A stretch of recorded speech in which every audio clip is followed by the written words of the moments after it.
یا ایھا الذین آمنوا کتب علیکم الصیام کما کتب علی الذین من قبلکم لعلکم تتقون، اے ایمان والو تم پر بھی روزہ فرض کیا گیا ہے جیسے کہ تم سے پہلے لوگوں پر کیا گیا تھا، تاکہ تمہارے اندر تقویٰ پیدا ہو جائے۔ تقویٰ کسے کہتے ہیں؟ لفظی معنی ہے بچنا، گناہ سے بچنا، حرام کام سے بچنا، حرام چیز کھانے سے بچنا، حرام خوری سے بچنا، حرام کاری سے بچنا، یہ بچنا۔ وقا یقی کے معنی ہے بچانا، وقنا عذاب النار، ہم دعا مانگتے ہیں اے اللہ ہمیں آگ کے عذاب سے بچا لے۔ تو وقا یقی بچانا، اتقا یتقی بچنا، خود بچنا، تاکہ تم بچ سکو، تمہارے اندر تقویٰ پیدا ہو جائے، تم اللہ کی نافرمانی سے بچو، گناہوں کے ارتکاب سے بچو، حرام خوری سے بچو، اس لیے تمہارے اوپر روزہ فرض کیا گیا۔ اب اس کی حکمت کو سمجھیے۔ دیکھیے ایک ہے ہماری خودی، ہماری انا۔ جب میں کہتا ہوں میں، تو میں سے مراد کیا ہے؟ یہ ہاتھ میرا ہے، یہ پاؤں میرے ہیں، یہ آنکھیں میری ہیں، یہ سر میرا ہے، یہ جسم، میں کون ہوں؟ میں کی حقیقت ذرا مختلف ہے، انا، خودی، سیلف۔ ایک ہے ہمارا حیوانی وجود، اس حیوانی وجود میں وہی سارے تقاضے موجود ہیں جو حیوانات کے اندر ہیں۔ ہر حیوان کھانا جو ہے اسے چاہیے، انسان کو بھی چاہیے۔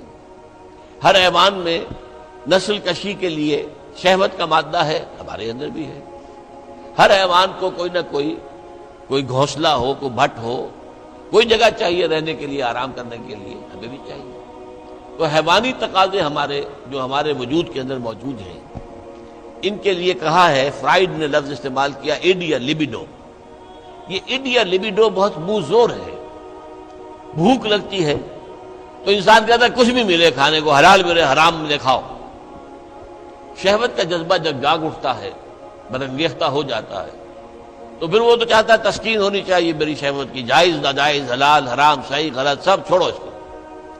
اس کے لیے کنٹرول پیدا کرنا، ضبط نفس، کہ آپ اپنے نفس پر کنٹرول کر سکیں، نفس آپ پر حاوی نہ ہو جائے، تو جو اس کا حکم دے، جو بھی وہ حکم دے آپ اس کی پیروی کریں، نہیں، نفس کو اپنے قابو میں رکھیں، اپنی مرضی کے مطابق اسے چلائیں۔ اس کی مثال ایسے ہی ہے کہ جیسے ایک گھوڑا ہے اور ایک سوار ہے اس پر۔ اب اگر گھوڑا منہ زور ہے، طاقتور ہے، اور سوار بیچارہ کمزور ہے تو کیا ہوگا؟ گھوڑا کہیں پٹک دے گا اس کو، کہیں کسی کھائی میں پھینکے گا یا کچھ اور کرے گا۔ لیکن اگر سوار بھی طاقتور ہے اور اس نے گھوڑے کو دبایا ہوا اپنے دونوں رانوں کے درمیان، گھوڑا محسوس کر رہا ہے کہ میرے اوپر جو بیٹھا ہے وہ جاندار ہے، تو پھر ظاہر بات ہے کہ اب یہ گھوڑا سوار کی مرضی کے مطابق چلے گا، ذرا سا اشارہ ہوگا ادھر مڑ جائے گا۔ اسی طرح ہمارا یہ نفس ہے، یہ حیوانی وجود جو ہے، یہ گھوڑے کے مانند ہے، اور ہماری انا یا ہماری خودی یا ہماری سیلف یہ اس پر سوار ہے۔ اگر سیلف کمزور ہے، گھوڑا طاقتور ہے، تو انسان کی ہلاکت، بربادی ہے، تباہی ہے۔ نفس حاکم ہو گیا، نفس سے ہمارا کہ ہم غلام بن گئے، تباہی اور بربادی ہوگی۔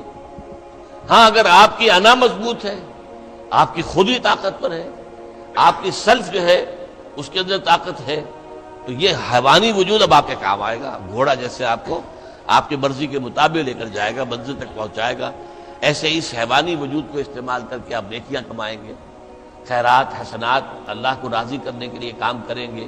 اس ہاتھ کو اسی کام کے لیے استعمال کریں گے، ان ٹانگوں کو اسی کام کے لیے استعمال کریں گے، اس زبان کو اسی کام کے لیے استعمال کریں گے۔ تو یہ ہے اگر آپ کا کنٹرول نفس پر ہے، اس کا نام ہے ضبط نفس۔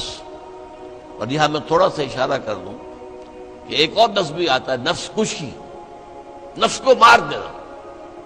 انگریزی میں اس کے لیے لفظ ہے سیلف اینیہیلیشن۔ ایک ضبط نفس ہے، سیلف کنٹرول، ایک نفس کشی ہے، سیلف اینیہیلیشن۔ یہ سیلف اینیہیلیشن اسلام میں پسندیدہ نہیں ہے۔ نفس کو کچلو مت، گھوڑے کو مارو نہیں، یہ تو کام کی شے ہے، بس گھوڑے پر قوت حاصل کرو، گھوڑے کو اپنے کنٹرول میں رکھو، ورنہ نفس کا بھی حق ہے۔ گھوڑے کو بھی دانا پانی ڈالتے ہو کہ نہیں؟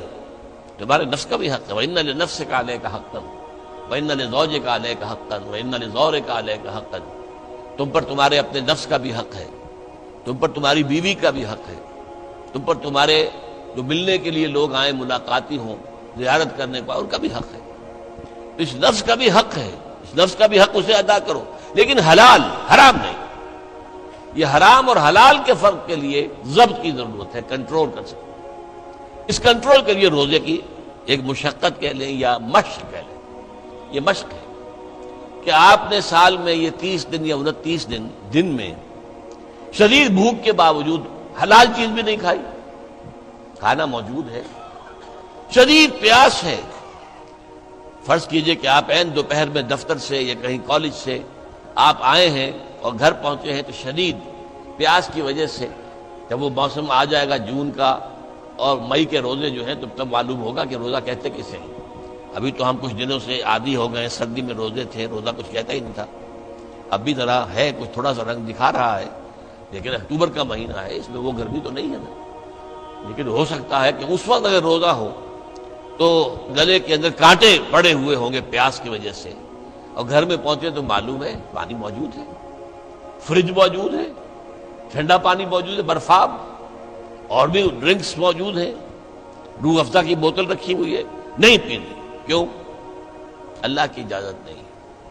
یہ مشق آپ 30 دن کریں گے تو اس سے توقع ہے کہ آپ کے اندر یہ صلاحیت پیدا ہو جائے کہ بقیہ 11 مہینے حرام تو نہ کھائیں، ایک مہینے حلال بھی نہیں کھایا اللہ کے حکم کی وجہ سے، تو حرام اللہ نے کیا ہے نا، اللہ کا حکم ہے۔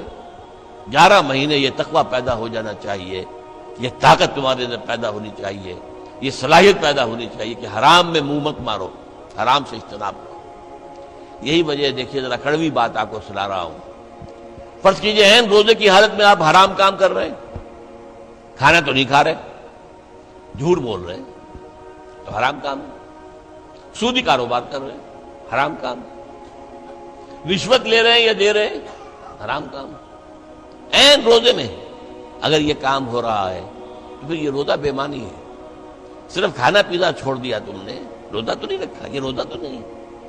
حضور کی 2 حدیثیں آپ کو سنا رہا ہوں، من لم یدع قول الزور والعمل به، جس شخص نے جھوٹ بولنا اور جھوٹ پر عمل کرنا نہیں چھوڑا، فلیس للہ حاجۃ ان یدع طعامہ وشرابہ، تو اللہ کو کوئی ضرورت نہیں ہے کہ وہ کھانا پینا چھوڑ دے۔